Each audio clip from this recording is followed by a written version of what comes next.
or towards the male, but it's just knowledge and information that they have on how to access these funds or how to access these green funds. And tell me, these green funds, when you are a female and you pitch with a good initiative, it's even easier for you to even access, because the issue of gender also plays there very well, and then the right to even support, a female who is doing something in climate adaptation or mitigation. So I will encourage that the knowledge or the information on this dissemination on how to access green funding, international green funding, should be more out there, especially maybe from the Ministry of Finance or the development partners, that they should try to propagate this information so that any female who wants to go into the hardcore or the soft core of energy transition or clean energy should be able to go through A, B, C, D to be able to access this fund. It is not a male fund. Right. It is all play, all fun. It is fun. Yeah. Thank you very much for those interventions as well. I think he deserves a round of applause because he's gone three or four questions, having just walked in, getting onto the front burner. But I'll go to you, Charles, now, because there's a number of things that you talked about earlier. As far as if we abstract ourselves once again, you did indicate that energy transition opportunities in critical minerals, and that critical minerals value chain itself, we need a that is sensitive to the needs of women if we are going to unlock value, from those additional minerals. Do you have any thoughts on what that regime must look like? Assuming we are able to get a regime. Do you have any thoughts on what that regime must look like from a policy standpoint?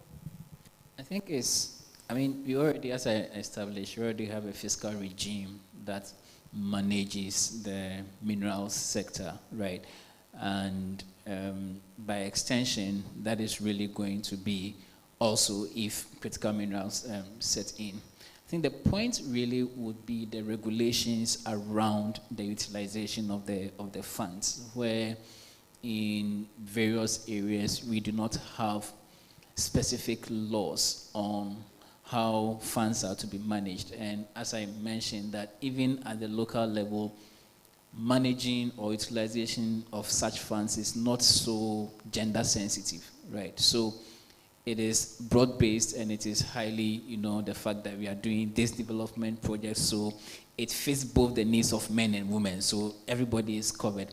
Until we are able to get to the point where at the grassroots level, we are deliberately ensuring that we are meeting the specific needs of women, specific needs of men, and how all of that plays well in the grand scheme of local governance, we will not be able to let it even trickle up to the central level. So it is not about the creation of the fiscal regime, but really it's about the regulation of the issues around it. And I see that if you mainstream gender into the energy transition conversation or in any aspect of the economy, it goes beyond just getting a seat at the table. It goes beyond just a woman, or we have plenty of women being the head of this or the head of that. But when it is able to trickle down to the fact that the